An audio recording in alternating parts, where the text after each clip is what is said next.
Kofi's sense of dread deepened. He could feel the eyes of unseen beings watching them, the weight of their gaze pressing down on him like a physical force.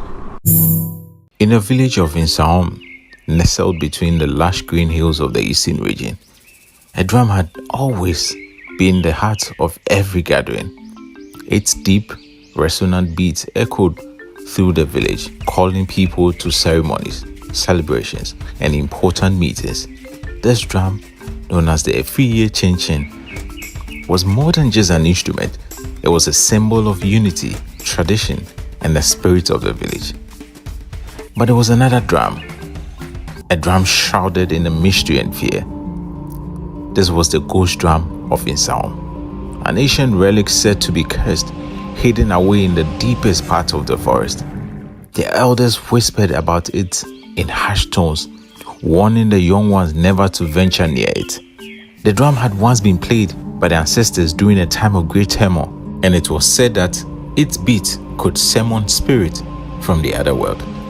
For generations, the villagers had heeded the warnings, leaving the ghost drum undisturbed. But as with all things forbidden, curiosity eventually got the better of some. Kwesi was a young man full of life and energy. He was known in the village for his mischievous nature and his love for adventure. While most of the villagers respected the old tradition and feared the stories of the ghost drum, Kwesi was skeptical. He often scoffed at the tales, dismissing them as a mere superstition meant to keep children in line. He believed that the drum was nothing more than an old, forgotten relic, and he was determined to prove it. One day, after hearing yet another story about the ghost drum from his grandfather, Kwesi decided that he would find the drum and bring it back to the village. He would show everyone that there was nothing to fear, that the drum was just a piece of wood and leather, and that the stories were nothing more than the inventions of overreactive imaginations. Kwesi's best friend, Kofi, was less enthusiastic about the plan. He was a cautious and thoughtful young man, the complete opposite of Kwesi in many ways. Kofi had grown up listening to the same stories, and unlike Kwesi, he believed in them. He tried to talk Kwesi out of his plan, warning him that the stories might be true and they were risking more than they knew. "Kofi, you worry too much," Kwesi said with a laugh. "There's nothing out there but trees and animals. The drum is just a drum, and I'm going to prove it. Imagine how everyone will react when I bring it back. They will finally see that there is nothing to be afraid of." Despite his reservations, Kofi agreed to accompany Kwesi on his journey.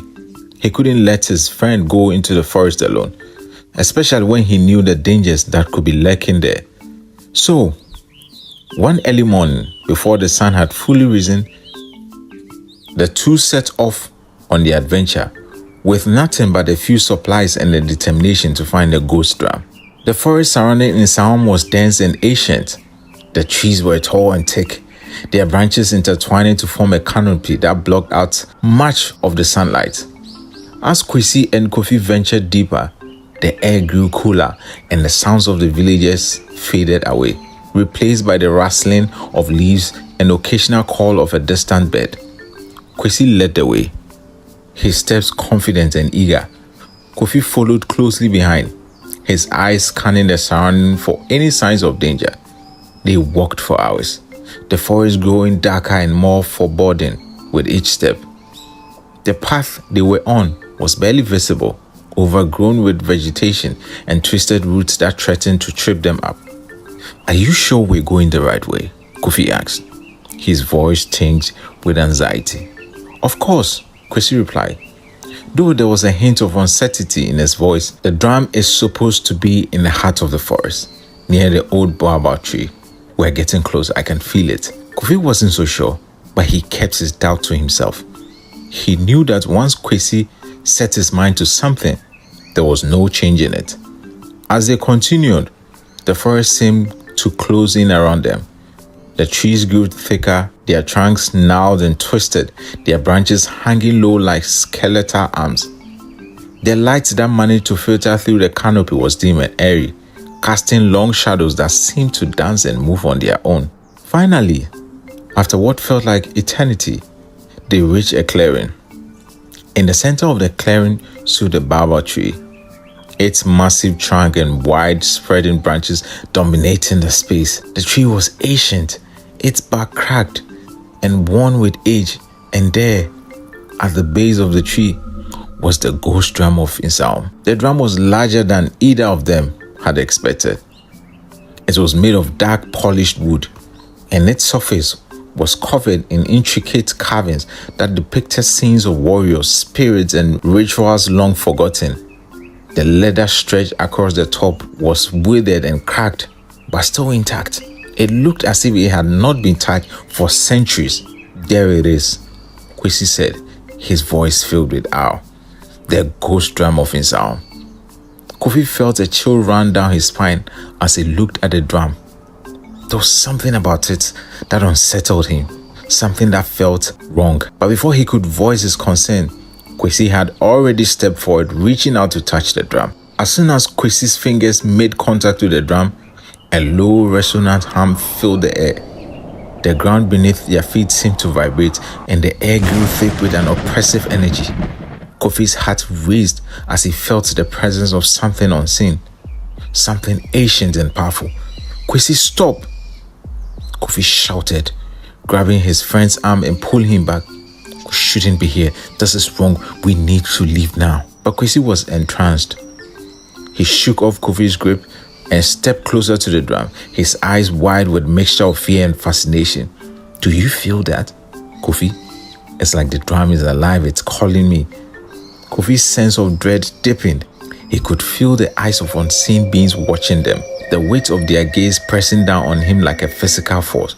"Kwesi, please, let's go. This isn't right." But Kwesi was beyond reason. He raised his hand and struck the drum. The sound that erupted from the drum was unlike anything they had ever heard. It was a deep, bone-shaking boom that reverberated through the forest, echoing off the trees and filling the air with its power. The ground trembled and the wind picked up, howling through the trees like a chorus of angry spirits. The drum's beats continued, growing louder and faster, and as if it had life of its own. The air around them seemed to ripple, and the shadows cast by the trees twisted and stretched, forming shapes that were almost human. Kofi's heart pounded in his chest as he grabbed Kwesi, pulling him away from the drum with all his strength. "We have to go now," he shouted over the deafening noise. But it was too late.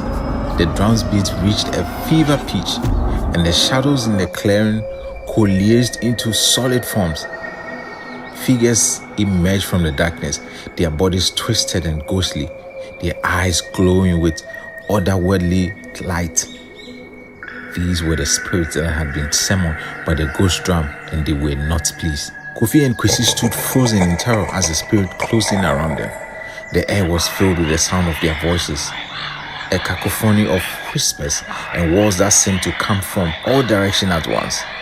The spirit faces were twisted in anger, their mouth open in silent screams. Kofi's mind raced as he tried to think of a way out. The stories of the ghost drum had been true, and now they were paying the price for their curiosity. He looked at Kwesi, who was pale and trembling, his bravado shattered in the face of the horrors they had unleashed. "We have to get out of here," Kofi said, his voice trembling. "Run!" But as they turned to flee, the spirits surged forward, blocking their path. The clearing was filled with their ghostly forms, their eyes burning with anger and hatred. There was no escape. Kofi's heart sank as he realized that they were trapped.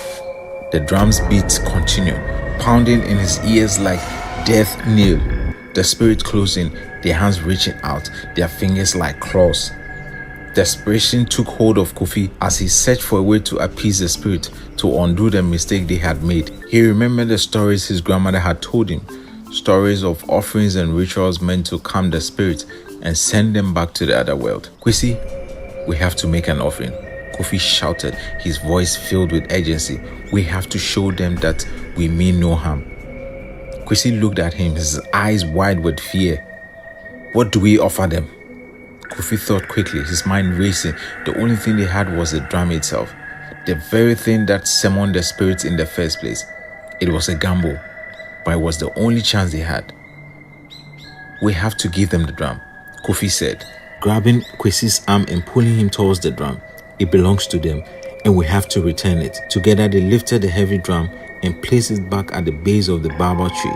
Kofi's hands trembled as he knelt before the drum, his heart pounding in his chest.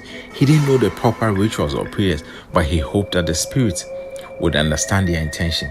"Please," Kofi said, his voice shaking with fear. "We didn't mean to disturb you. We return the drum to you as an offering. Please forgive us." For a moment, the clearing was silent. The only sound, the faint echo of the drum's final beat. The spirits hovered around them, their eyes still glowing with anger, but slowly, the oppressive energy in the air began to dissipate, and the spirit forms grew fainter. Kofi held his breath, his eyes fixed on the spirit as they gradually faded back into the shadows. The wind died down, and the forest grew still once more. The drum lay at the base of the baobab tree, silent and unmoving. When the last of the spirits had vanished, Kofi let out a shaky breath.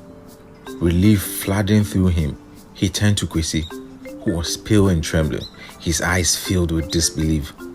We did it," Kwesi whispered, his voice barely audible. Kofi nodded, his heart still racing. "We were lucky, but we have to leave now before anything else happens."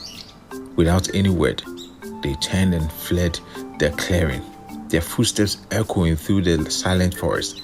They didn't stop until they were back in the safety of the village. The familiar sights and sounds of Nsawam bringing a sense of comfort after their terrifying ordeal. When they returned, the villagers could see the fear and exhaustion etched on their faces. They knew something had happened, something that had shaken the two young men to their core. Nana Oben, the village elder, called a meeting to hear their story. As Kwesi and Kofi recounted their journey, the village fell silent, the weight of their words hanging heavy in the air. The elders nodded knowingly, their suspicions confirmed. Nana Oben spoke after they had finished, his voice grave and steady. "The ghost drum is not to be trifled with. It's a relic of a time long past, a reminder of the power that resides in the spirits of our ancestors. We must respect that power and never seek to disturb it again." The village elders decided that the clearing where the drum was found be marked as sacred ground, and no one would be allowed to venture there again. The drum would remain where it was, untouched and undisturbed, a silent guardian of the village's past. Kwesi and Kofi were forever changed by their experience. Kwesi, once so full of bravado and skepticism, now carried deep respect for the traditions and stories of his people. Kofi, who had always been cautious, became even more so, his belief in the power of the spirit unshakable. As time passed, the story of the ghost drum of Nsawam became a cautionary tale told to every generation. It served as a reminder of the thin veil between the living and the spirit world, and the importance of respecting the forces that lay beyond human understanding. And so, the drum remained in the heart of the forest, its beats echoing in the memories of those who had heard it, a ghostly reminder of the power of the unseen. The villagers of Nsawam knew better than to disturb it again, for they had learned that some things are best left undisturbed. I hope you enjoy the ghost drum of Nsawam. Please subscribe, like, comment, and share. Thank you very much.